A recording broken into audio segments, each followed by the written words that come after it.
월요일에 만나는 강대규 변호사 그리고 국회 마당발 이준우 국민의힘 미디어특위 위원과 함께합니다. 어서 오세요. 네, 안녕하십니까. 네. 안녕하세요. 네네. 뭐 제가 앞에 좀 한마디 했더니 뭐 울고 오신 거 아니에요? 아, 울지는 않았고요. 네. 울컥했습니다. 울컥했어요? 네. 아, 참 울 줄 알았더니. 아, 예. 그 주말 내내 저희가 네. 최근 사안에 대해서 좀 대화를 했잖아요. 저희들이 대화를 좀 했는데 요즘 참 그렇습니다. 그래도 객관적으로 상황을 좀 파악을 하고 판단을 하고 시청자 여러분께 의미 있는 내용을 전해드리는 게 또 맞는 일일 거라고 생각을 해가지고 오늘 또 여러 가지 좀 준비를 해봤습니다. 일단 두 분 다 토요일에 국회 상황 보셨을 것 같은데 특검법안과 탄핵소추안 모두 부결이 됐습니다. 탄핵소추안 처리는 시간이 꽤 오래 걸렸어요. 우리 위원님 어떻게 보셨어요? 탄핵소추안 처리할 때 그 우원시 이제 국회의장이 이제 최대한 이제 표결 참여를 독려하려고 종료 선언하지 않고 좀 기다렸었고 안에서 이제 야당들은 한 명 한 명 이름을 부르고 있었었고요. 또 여당은 밖에 있으면서 종료되기를 대기하고 있었는데 또 종료하고 대기하고 있는 그 모습을 가지고 또 야당에서는 감금되어 있다라는 또 얘기를 해가지고 또 논란이 되기도 했었거든요. 네. 어쨌든 이제 국민의힘 여당 입장에서는 당론으로 정해진 거기 때문에요. 탄핵 부결에 대해서는 당론에 따라서 별 이견이 없이 당론에 따라 처리됐다. 그리고 이 정치적 부담은 이제 당이 함께 지게 되는 이제 그런 상황이 됐습니다. 대통령의 결단에서 계엄을 선포했지만 거기에 대한 정치적 부담은 당과 함께 지게 되는 그런 상황이 됐고요. 일단은 야당에서는 이걸 이제 매주 발의하겠다고 한 상황이기 때문에 과연 이게 매주 발의가 될 수 있을지 그거 좀 지켜봐야 될 것 같아요. 그 말은 그렇게 할 수 있지만 매주 발의하게 되면 이게 오히려 국민들한테 피로감도 주면서 역풍도 불 수 있거든요. 왜냐하면 이재명 대표의 선고가 뭐 2월 중순에 있을 예정이기 때문에 방탄을 위한 또 탄핵안 발의 아니냐라는 비판도 있을 수 있기 때문에 정치적으로는 이게 쉽게 판단할 수 있는 문제는 아닌 것 같고 좀 여러 가지가 복잡하게 얽혀 있습니다. 더군다나 한동훈 대표의 특검도 얘기가 나오고 있어가지고 야당발로 여러 가지 좀 같이 고려해서 판단해야 될 것 같아요. 예, 그때 뭐 거의 제가 또 앞에 너무 진지하게 시작을 해가지고 웃으면서 해야 되는데 네. 어려울수록 웃으면서 해야 되는데 네. 죄송합니다 시청자 여러분 이제 좀 웃으면서 할게요. 네. 앞에 제가 너무 오랜만에 좀 진지한 얘기를 해가지고 그랬는데 약간 뭐 죽은 시인의 사회 패러디한 것 같기도 하고 네. 뭐 누구 의원 뭐 이름 부르는 거. 이름 부르기도 하고 그랬었죠. 그리고 아까 이제 이준우 의원님 말씀하실 때 뭐 감금한 거 아니냐 이런 얘기도 나왔었다고 하는데 사실 그런 건 아니었잖아요. 뭐 휴대폰 뭐 뺏은 거 아니냐 그랬었는데 박충건 의원이 나와가지고 뭐 무슨 소리냐 막 이렇게 하기도 했었고 예 그런 얘기를 하기도 했었죠. 예 그리고 예 아니 저는 토요일 날 이제 포인트가 두 가지였는데 네. 그나마 그 집에서 보면서 네. 안철수 의원은 안 나가고 앉아 있었고 김혜지 의원이 나중에 들어갔잖아요. 네. 여기에 대해서 저 두 사람의 이제 정치적 디딤돌이나 정치적 노림수가 있구나라고 생각을 했는데. 그거를 다 깨부신 사람이 김상욱 의원입니다. 예. 김상욱 의원이 들어감으로 인해서 안철수 의원이 말하는 게 보도가 하나도 안 됐어요. 그래서 그런 포인트가 하나 있다 말씀드리고. 부결이야 이렇게 말한 것 때문에. 예.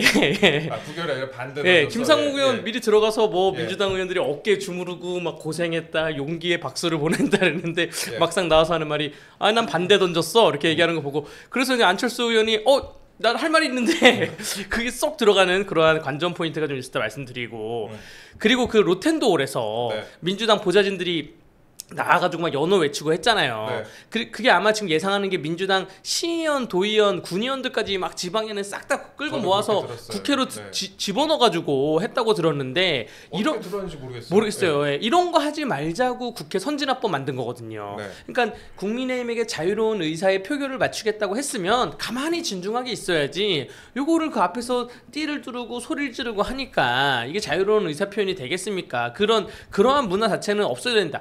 토요일 날 민주당이 뭐 탄핵소추안을 다시 발의를 하건 뭐 어쩌건 상관이 없는데 로텐도홀 장악은 좀 안 했으면 좋겠다 말씀을 드리겠습니다. 예. 그 말을 좀 순하게 해서 그러는데요. 네. 그 욕설이 나왔었어요. 그 이제 많이 나왔죠. 욕설 많이 나왔어요. 그 현장 얘기 들었죠. 네. 막 쌍욕이 나오고 그랬었어요. 그러니까 집권 여당 이제 의원들 당론에 따라서 이제 퇴장을 하는데 거기에 대해서 욕설을 되게 많이 썼고요. 그리고 이제 김상우 의원이 이제 신스텔러 역할을 했죠. 그 처음에는 이제 본인이 앉아가지고 전부 다 모여들어서 악수하고 뭐 어깨 주물러주고 칭찬해주고 했는데 그 혹시 그 나와서 인터뷰한 거 보셨어요? 저 그 봤습니다. 예, 김상우 의원이 앞에서 얘기를 하고 있는데 자기가 반대표 던졌다라고 하니까 그 뒤에 모여 있던 야당 의원들이 싹 빠집니다. 싹 네. 빠지면서 박수도 안 치고 가만히 있습니다. 예. 네. 그런 장면도 나와가지고 네. 안철수 의원이 본인이 좀 중심이 되어야 되는데 좀 섭섭했을 것 같은 생각도 들기도 합니다. 예. 그 사실 그리고 탄핵 반대가 당론이었잖아요. 그렇죠. 그날에 이제 네네네. 탄핵 반대가 당론이었는데 일각의 보도를 보니까 이제 한동훈 대표가 사실상 탄핵 찬성으로 입장을 바꾼 것 아니냐 이렇게 뭐 오락가락한 거 아니냐 이런 보도도 좀 나왔었는데 그리고 현장에서 이제 아까 말씀드렸다시피 또 국힘 의원 또 3명이 투표를 하기도 했어요. 그런데 이 와중에 또 14일에 2차 탄핵 소추안에 또 표결하겠다고 나섰습니다. 이게 매주 토요일마다 탄핵을 하겠다는 건데 이번에 당론이 어떻게 될까요? 당론은 변화가 없을 것 같아요. 당론 변화가 예, 없어요. 변화가 없을 것 같고요. 그 더군다나 지금 이재명 대표가 이제 2차 내란이라고 하면서요. 한동훈 대표하고 한덕수 총리가 만나가지고 네. 공동으로 이 국정 운영 안정화하는 음. 이 지금 방안에 대해서 굉장히 아주 너무 이제 비판 수위를 높여서 얘기해가지고 오히려 이게 좀 사람들한테는 이게 좀 귀에 반감이 생길 것 같아요. 2차 내란이라고 이제 워딩을 쓰므로 인해 가지고 근데 사실 또 따지고 보면 이런 면이 있습니다. 그 대통령이 가지고 있는 권한은 국무총리가 대행할 수 있는 건 법적 근거가 있어요. 하지만 여당 대표가 거기에 같이 합류해 가지고 공동으로 대통령의 권한을 운영한다. 이거는 법적 근거가 없거든요.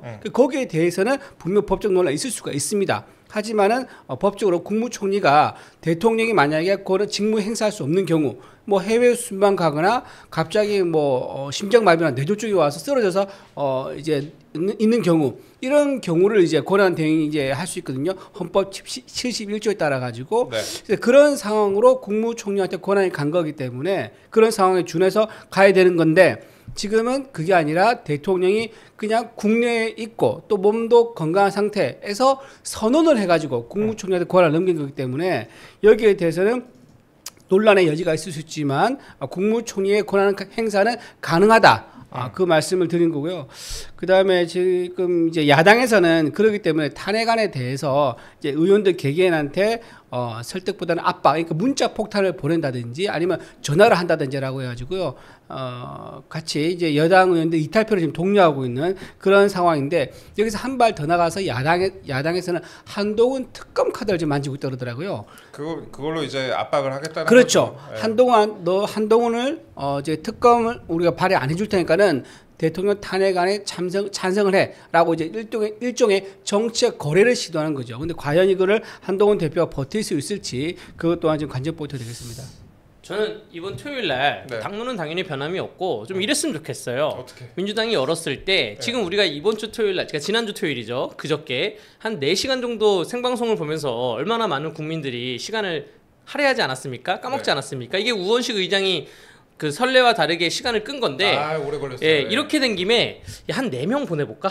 해가지고 200명은 채우는 거죠. 네. 그러니까 반대표를 던질, 그러니까 당론 네. 정해놓고 그 의총도 열 거 아니에요. 네. 근데 반대표를 명확히 던질 한 4명만, 5명만 보내가지고 야, 우원식 의장 빨리 끝내게 200명은 채우자 해가지고 우원식 의장이 지금 200명이 제적이 3분의 2가 안 되니까 지금 시간을 뭐 4-5시간 기다리겠다는 건데 한 5명, 6명 보내가지고 200명 혹은 201명이 돼가지고 자, 그러면 그 본회의는 종료하겠다. 그러니까 본회의를 좀 1시간 안에 종료를 좀 30분 안에 종료를 좀 했으면 좋겠습니다. 안건이 하나인데 이거를 그리고 전 비명계가 몇 표 정도 되는지 좀 궁금하기도 해요.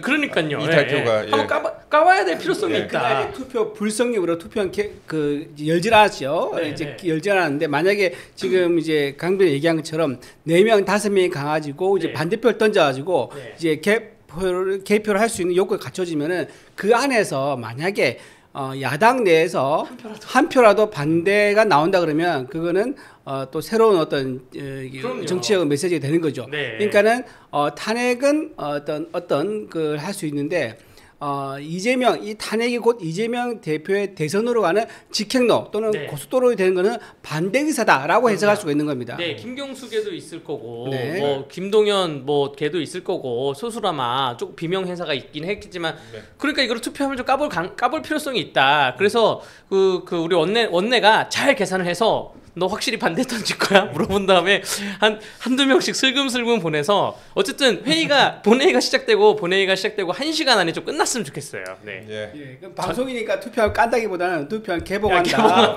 투표 확인한다. 이렇게. 공중파 뛰고 오시더니 요즘 좀 말씀을 양복도 좀 좋아진 것 같고 예, 약간 좀 신경 썼습니다. 요즘에 MBC에 나오시더라고요. 예. 근데 바쁩니다 요즘에. 어쨌든 우원식 의장이 그 예. 시간을 기다리겠습니다 하는 거는 굉장히 안 좋은 선례를 만든 거예요. 그 본회의 시간에 대해서 의장이 마음대로 할 수가 있다. 고무줄처럼 네. 내가 내 마음대로 기다리겠다. 이게 이번 안건이 아니라 그 어떠한 법안이 올라와도 내 생각에는 이거 통과돼야 되는데 반대가 많은데 내가 보기에는 계속 기다리겠다. 이거 굉장히 안 좋은 선례를 만드는 거여서 우원식 의장이 이번 토요일부터는 이렇게 행동하지 않으셔야 됩니다. 네. 예, 그 와중에 또 민주당이 특검을 추진한다고 합니다. 오늘 법사위에 뭐 상정을 한다고 하는데 내란죄 상설 특검하고 일반 특검을 각각 병행해서 한다는 거예요. 여기다 또 김건희 여사 특검법도 또 추진을 한다고 합니다. 그러면 이제 네 번째가 되는 것 같은데 예, 어떻게 보세요?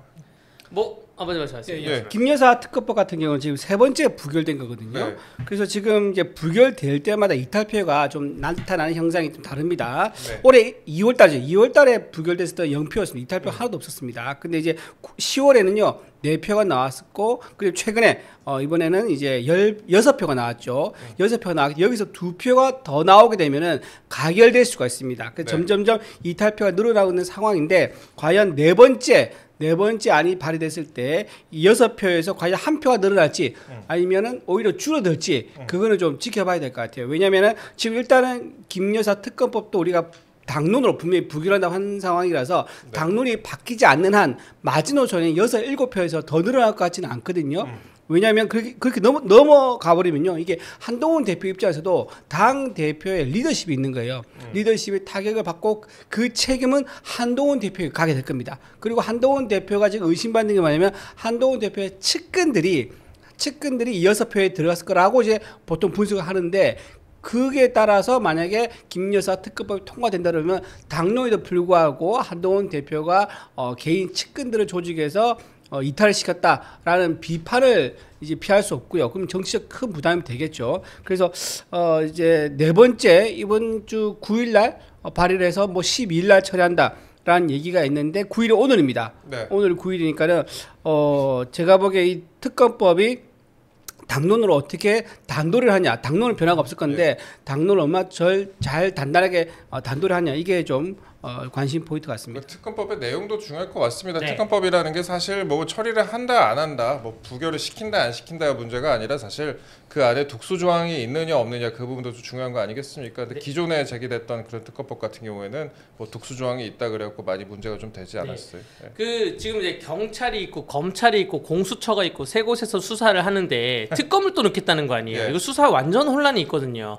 특검은 또 시간 제한이 있습니다. 특검은 예. 보통 2개월 안에 수사를 마친다, 3개월 안에 수사를 마친다. 시간 제한이 있고 비용이 또 많이 들어가요. 한 100억 들어갑니다. 그렇기 때문에 이 지금 검찰의 예산을 대폭 삭감을 했는데 특검을 추진한다는 게 약간 그 어불성설이죠. 앞뒤가 안 맞는 말이고. 네. 근데 민주당이 이렇게 특검을 자신 있게 외치는 거는 그 특검을 보통 변호사협회에서 추천을 하는데 지난주 일요일 날, 그러니까 어제죠. 어제 변호사협회에서 성명이 나왔어요. 성명이 어떻게 나왔냐면 그 한동훈 대표와 그 한덕수 총리의 네. 그 발표를 수용할 수가 없다. 그 여당에게 우리나라의 그 정권을 이양할 수가 없다. 국정 운영과 관련해서 그래서 우리는 변호사 협회는 뭐 특검이나 뭐 이런 거에 대해서 적극적으로 우리가 추진하겠다 이렇게 약간 그 야당 측에 약간 그 동조하는 의견이 나왔기 때문에 그렇기 때문에 이 특검에 대해서 명확히 지금 추진을 하려고 하는 것처럼 보입니다. 네, 그 부분과 관련해서 뒤에서 좀 더 다뤄보도록 하고요.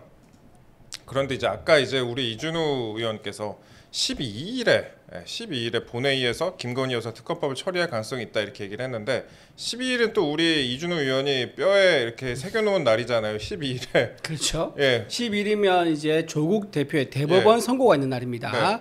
근데 지금 조국 대표가 대법원에다가 이제 선고 기일을 연기달라고 했는데 아직까지 발표가 없습니다. 네. 만약에 발표를 하게 된다면 오늘 아니면 내일 그 발표를 하게 될 것 같거든요. 기각한다 아니면은 그걸 받아들인다라고 할 것 같은데 지금 이 전국 상황이 탄핵 전국 때문에 탄핵안 발의, 그다음 특검법 발의 이 이슈가 국회에 있는 건 분명히 사실이거든요. 네. 그래서 대법원에서 이게 만약에 좀 소요가 좀 가라앉으면은 아마 바로 이제 기각할 것 같은데. 근데 3심 선고하고 딱히 뭐 3심 선고만 하면 되는 건데 네. 조국 대표 선고도 관련이 이제 있을까 싶어요. 선고도 네. 시간이 본인 시간이 이제 11시 45분으로 이제 예고를 한 거라서 이거는 굉장히 간단하고 아주 이제 심플하게 선고를 하겠다. 이제 그런 의미로 이제 잡아놓은 것 같은데요.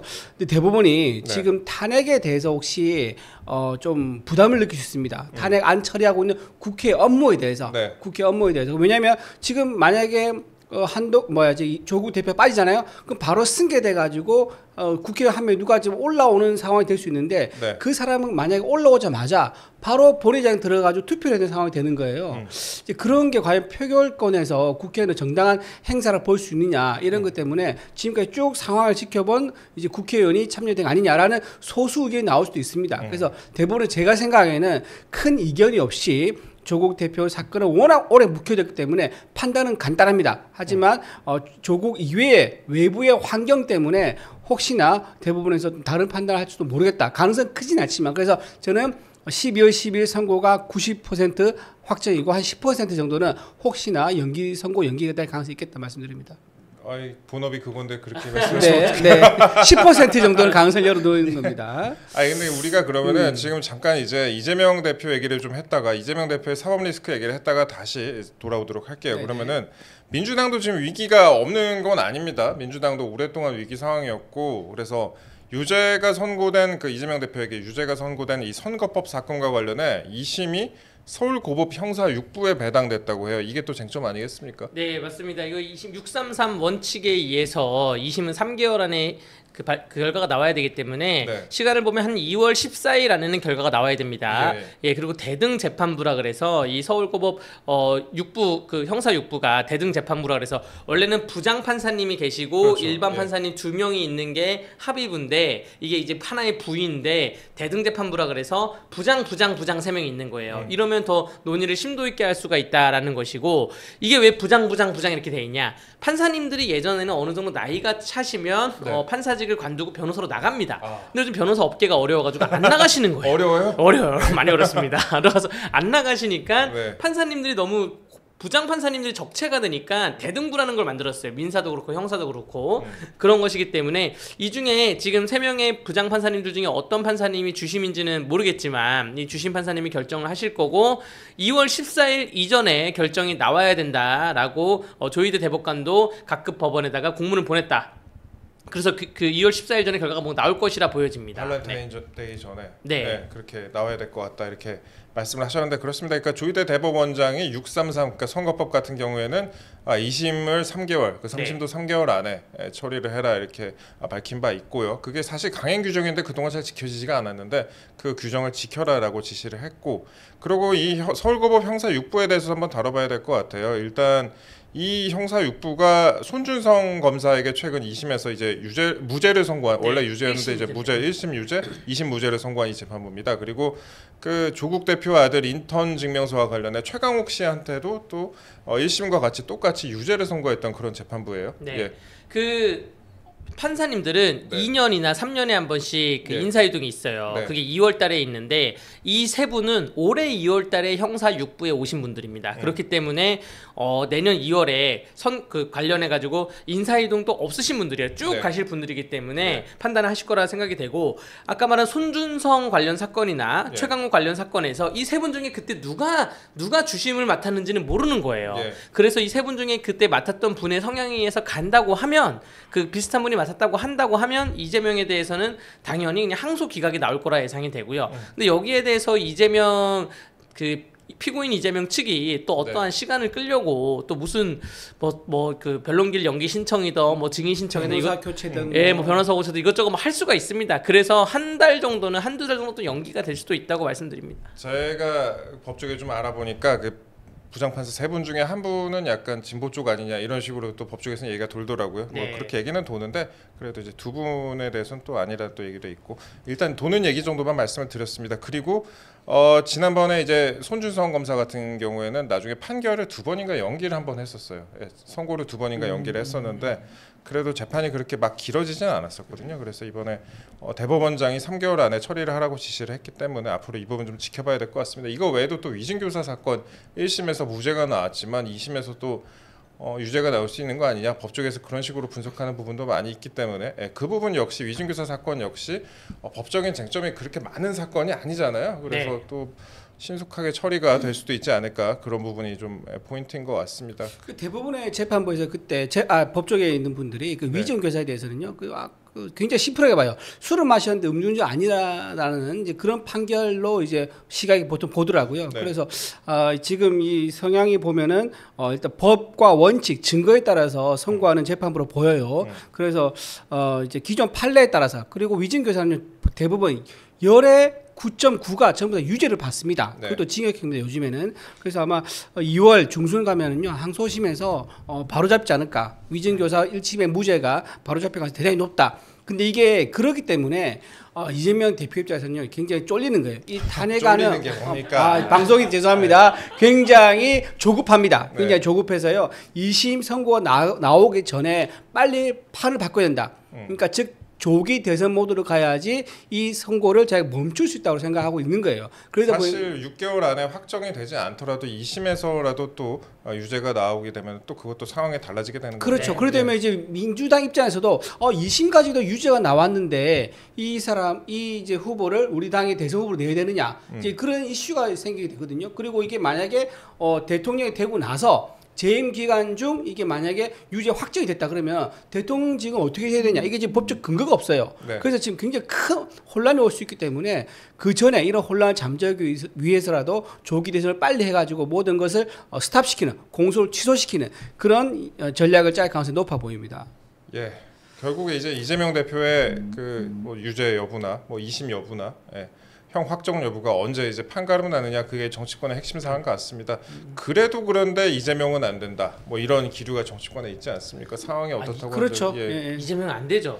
이 공직선거법 둘째치고 여러 대장동, 백현동, 성남 FC 사건도 그렇고 지금 받고 있는 정자동 호텔 관련 수사도 그렇고 뭐 1억 5천만 원 쌍방울 쪼개기 후원도 그렇고 대북송군도 그렇고, 제가 좀 수다맨처럼 얘기하고 있는데 네. 밑도 끝도 없습니다. 맞긴 얘기하면 하네요. 예, 밑도 끝도 없기 때문에 위증교사 문제도 그렇고 법카도 있고. 법카도 있고 대북 송금도 있고. 네, 이재명이 안 됩니다. 이재명이 안 되는데 여기서 이제 우리가 봐야 될 게 여당의 시계와 야당의 시계가 있고 수사권의 시계가 있어요. 이 네. 시계 중에 어떤 시계가 가장 빨리 돌아갈까? 이재명의 시계는 재판의 시계잖아요. 네. 아까 위증교사도 그렇고 공직선거법도 그렇고 633 3개월 안에 돌아갈 것인데 이게 먼저 돌아가냐? 수사권에 지금 하고 있는 경찰 검찰의 수사가 더 시계가 빨리 돌아가냐? 아니면 지금 한동훈 대표가 얘기하고 있는, 이따가 얘기하겠지만 자유로운 퇴진이니 뭐니 뭐 이게 시계가 더 빨리 돌아갈 거냐? 예. 이 눈치 싸움이 지금 굉장히 여의도에서 첨예하게 벌어지고 있는 것입니다. 근데 누구의 시계가 빨리 돌아가던 이재명은 안 된다라는 게 그 대부분 사람들의 생각이라고 저는 믿고 있습니다. 네. 예,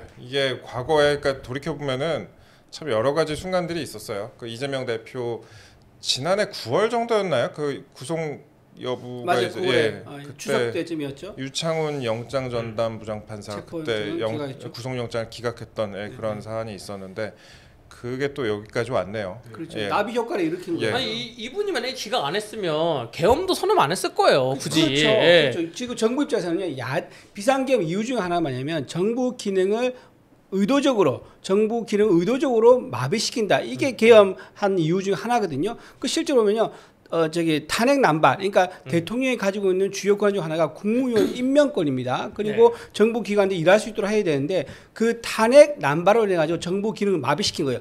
무려 22명이나. 그리고 또 하나 입법 농단. 이재명 대표가 유죄가 나오면 그걸 무죄로 바꾸는 입법을 하는 거예요. 그러니까 허위 사실 유포를 허용하는 법을 또 냈고요. 네. 또 하나 이제 성남 FC 관련해서는요, 공공기관 제3자 뇌물죄 혐의를 받고 있지 않습니까? 제3자 뇌물이 만약에 공공기관이라 그러면 무죄로 만들자라는 것도 냈습니다. 이게 뭐냐면 이재명 대표를 얘기한 거예요. 그러니까 성남시가 받은 건 거의 빠질 수 없을 것 같아요. 의회로 해서 받은 거는. 그래서 그거를 이제 유죄가 나와도 무죄로 만드는 법을 내고, 그러니까 입법 농단인 거죠. 그러니까 사법부도 농단한 거고요. 그 마지막으로 예산 농단. 이재명 대표뿐만 아니라 문재인 정부 때 내려온 공약이 있습니다. 대표적인 게 뭐냐면 소형 원전이에요. SMR 그 모형 그 소형 모듈인데 그 원전은요. 맨 처음에 문재인 대표가 계획을 세웁니다. 그리고 이재명 대표가 자기 대선 공약을 내세워요. 그리고 윤석열 정부가 그걸 실행합니다. 그렇게 해서 쭉 역사적으로 정통성이 있는 건데 이거를 예산을 제로로 만들어요. 무슨 말이냐? 나도 이거 하려 했지만 네가 하는 건 내가 못 봐주겠어. 이런 식으로 해가지고 예산을 수천억 원을 삭감시켜 버립니다. 그러니까 윤석열 정부의 손발을 다 묶어버리니까 예산농단인 거죠. 이런 식으로 입법농단, 예산농단, 탄핵농단을 하니까 정부 기능을 마비시키려는 목적이었다라고 해서 대통령 입장에서는 이거는 이렇게 반국가 세력 아니냐라고 대통령 그렇게밖에 볼 수 없는 거였죠. 이 영화 인터스텔라에 보면 이런 장면이 나옵니다. 자신의 과거를 받아보면서 안돼 하지마 하지마. 아니 유창훈 판사님께서 만약에 이재명을 구속했으면 지금 22건 24건의 탄핵이 다 방어용 탄핵인데 그런 거 하나도 안 했을 거고 민주당의 자연 붕괴가 일어났을 것인데 크랙이 발생했을 것인데 지금 이러고 계시지 않을까 지금 안돼 구속시켰어야 돼. 다시 현실로 돌아와서 냉정한 현실로 돌아와서 일단 근데 야권에서도 이재명 대표의 사법 리스크 때문에 윤석열 대통령 탄핵에 실패했다 뭐 이런 주장도 나왔어요. 이게 전병헌 대표죠. 이제 새미래민주당 전병헌 대표가 더불어민주당이 이창수 서울중앙지검장과 최재 감사원장 탄핵을 서둘러 여권의 방어 본능을 자극했기 때문에 탄핵 소추안이 국회에서 통과되지 못했다. 그래서 이재명 민주당이 윤 대통령 탄핵보다 이재명 사법 방탄을 우선했다 이렇게 질타를 했습니다. 그러니까 야권 내부에서도 어느 정도 이제 좀 균열과 그런 공간이 있을 수도 있다. 네, 그러니까 야권 내부에서 선택과 집중을 했었어야 되는데 탄핵 소추만 하려면 탄핵 소추만 했었어야 되는데 중앙지검장 탄핵 소추는 왜 하냐? 대통령만 해야 되는데 이런 얘기가 자성의 얘기가 좀 나오고 있는 것 같습니다. 예, 그렇습니다. 근데 이 와중 말씀하세요. 네, 이거는 이제 국민들도 마찬가지일 것 같아요. 지금 윤석열 대통령을 끌어내려서 이재명 대표를 대선 주자로 만드는 거 이거에 대해서 국민들 동의하지 않는 거예요. 이거 따로 보는 겁니다. 국민들은요 지금 윤석열 정부가 잘못한 거에 대한 정치적 부담은 오케이. 하지만 이거를 이용해서 이재명 대표가 대선 주자로 올라가는 거 이거는 반대한다. 굉장히 신중한 모드다라고 하는 것을 지금 이걸로 알 수 있는 거예요. 근데 이제 다시 돌아올게요. 네. 또 무거운 마음으로 다시 또 돌아와서 이 와중에 수사기관별로 윤석열 대통령 수사를 하겠다고 지금 나서갖고 갈등이 가열되고 있습니다.